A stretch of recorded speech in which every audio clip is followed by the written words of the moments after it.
The Torah records many, many transgressions, but there are two that loom larger than any other.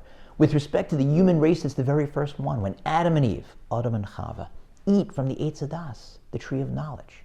And with respect to the Jewish people, it's the one in this week's Parsha, the golden calf.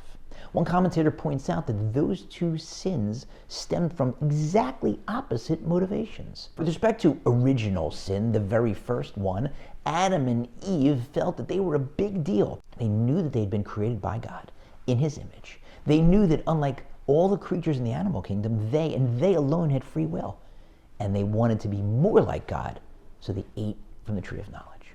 When it came to the golden calf, exactly the opposite. The Jewish people felt like a bunch of nobodies. Not worthy.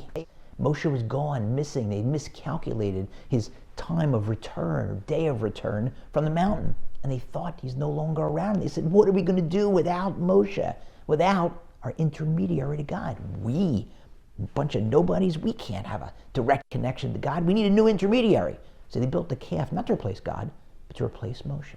And we have to be careful of both of those feelings. When we approach prayer, we can't say, I'm a nobody. I'm going to take the time to pray. God's not going to listen to me. It's simply not true. Of course He's going to listen to you because you're His child. He's our Father in heaven. Every single human being is one of His children. Each one of us is like Commissioner Gordon with a bat signal. Just open your mouth and start praying. And it's like you're lighting up the sky, summoning Him, and He shows up and listens to your prayers. That doesn't mean the answer is always going to be yes. Sometimes it will be.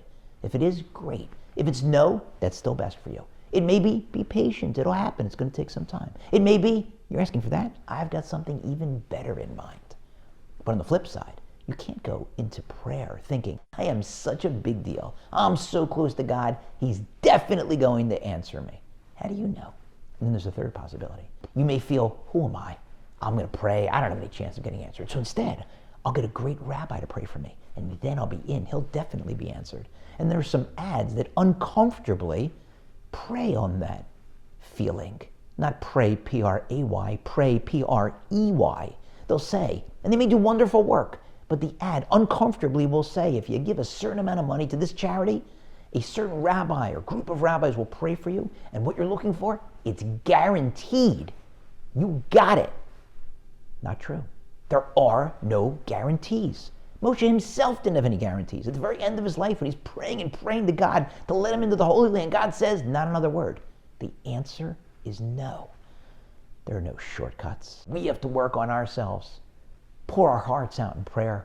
Realize that when we pray, our Father in heaven listens to every word. If the answer is yes, great. If it's no, that's still best for us because He always knows what's best for us and always wants what's best for us. I never said thank you.